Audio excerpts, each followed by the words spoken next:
Hello student, आज की इस वीडियो में आपका स्वागत है। आज हम इस वीडियो में राम लक्ष्मण परशुराम संवाद का तीसरा पार्ट पढ़ेंगे। तो आइए बच्चों, इस कविता के कुछ कठिन शब्दों के अर्थ को देखते हैं, फिर कविता के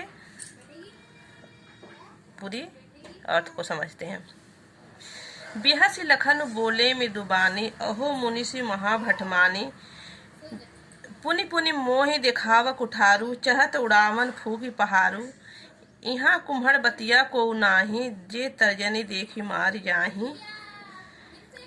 देख कुठारू सरासन बाना, मैं कछु कहा सहित अभिमाना। भृग सुत समझू जनेऊ बिलोकी, जो कछु करहु सहो रिस रोकी। सुर भृगुसुत हरिजन अरुगाई, हमारे कुल इन पर न सुराई। बधे पापु अपकीर्ति हारे, मार तहु पाप परिये तुम्हारे। कोटि कुलीस संबचन तुम्हारा, व्यर्थ धरहूं धनुबान कुठारा। जो बिलो की अनुचित कहूँ, क्षमहु महामुनि।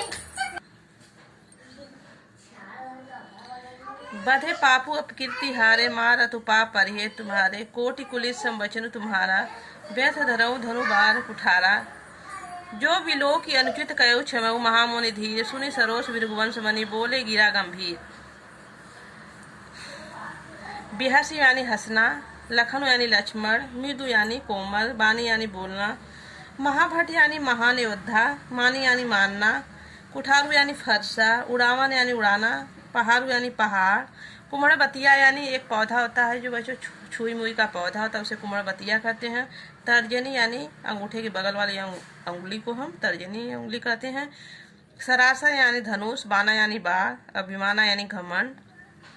विलोक यानी देखना, रिस यानी गुस्सा होना, हरिजन यानी भक्तजन, मैसूर यानी ब्राह्मण, सुर यानी देवता, गाय यानी गाय, सुराई यानी वीरता, अपकीर्ति यानी अपमान, मारतहु यानी मारना, परिय यानी पैरना पढ़ना, कुलिस यानी ब्रज, कोटि मीन्स हजार, धरऊ यानी धारण करना, धनुष बाण और फरसा, सरोष यानी क्रोध, अनुचित यानी जो उचित न हो, क्षमो यानी क्षमा करना।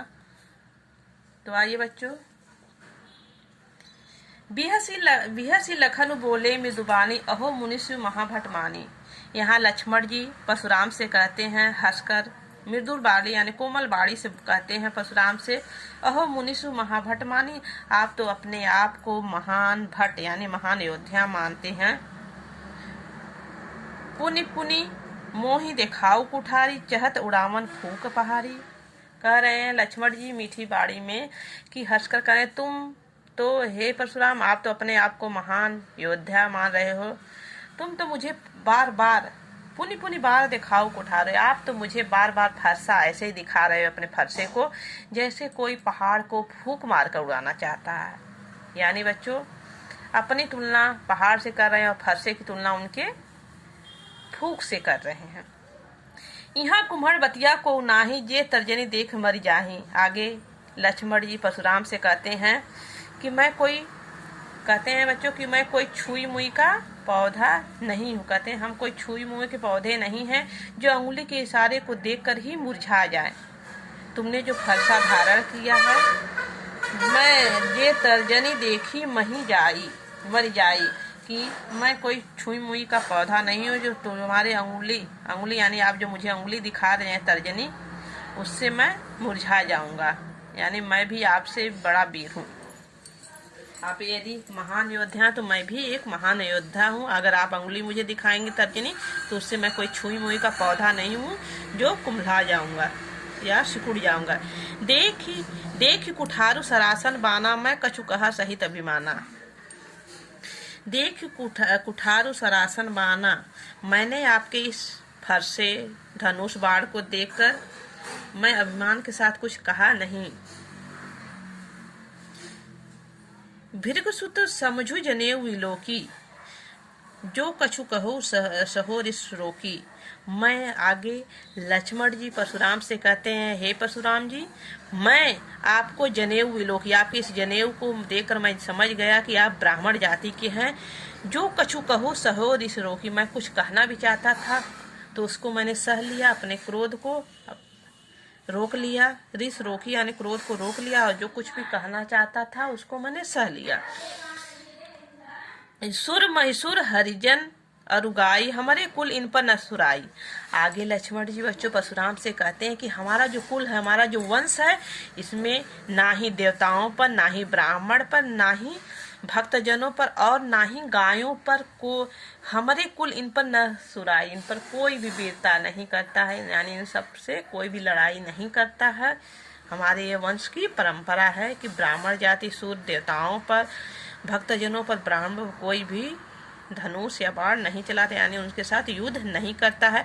बधे पापू अपकीर्ति हारे, यदि उनका वध कर दिया, यदि किसी भी कारणवश यदि उनका वंश कर देता है, यानी गाय देवता का, ब्राह्मण का, गायों का, तो महापाप माना जाता है।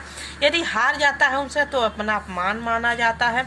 मारत पाप पर ये तुम्हारे, में लक्ष्मण जी परशुराम से कहते हैं कि मेरे वंश की ये परंपरा है, यदि तुम मुझे मार भी आप दोगे तो मैं भी तब भी तुम्हारे परिये, तुम्हारे मारो पाप परिये तुम्हारे, तब भी मैं तुम्हें मार भी दोगे आप तो मैं भी तब भी तुम्हारा मैं पैर पड़ूंगा। कोटि कुलीस संवचन तुम्हारे, व्यथ दरहूं धनु बाण कुठारे, आपके व्यथ धरहु धनु भार कुठारे। आगे लक्ष्मण जी कहते हैं बच्चों कि आपने जो धनुष बाण और फरसा धारण किया है, ये तो व्यर्थ में धारण किया है, ये आपके लिए अच्छी बात नहीं है। आपके जो वचन है इतने कठोर वचन है कि ये हजारों ब्रजों के समान आपके वचन है। आपने तो ये धनुष बाण जो धारण किया व्यर्थ में धारण किया। आपके जो वचन इतने कठोर है कि आपके वचनों से ही लोग मर जाएंगे। इस सब की आपके जो हथियार है इसकी जरूरत ही नहीं पड़ेगी, धनुष बाण और फरसे की, आपके वचनों से ही मर जाएंगे। जो विलो की अनुचित कहूँ धन क्षमहु महामुनि धीर। आगे लक्ष्मण परशुराम से कहते हैं मैंने आपके धनुष बाण और कुठार यानी फरसे को देखकर यदि मैंने कुछ अनुचित कह दिया हो तो हे महामुनि धर्मवान आप मुझे क्षमा करें। क्षमहु महामुनि धीर, हे धर्मवान महामुनि परशुराम आप मुझे क्षमा करें। सुनी सरोष भृगुवंश बोले गिरा गंभीर। उनकी बातों को सुनकर गिरा गंभीर यानी परशुराम गिरा गंभीर होकर क्रोध में बोलते हैं। आगे क्या बोलते हैं तो अगले कविता में पढ़ेंगे। ओके, धन्यवाद बच्चों।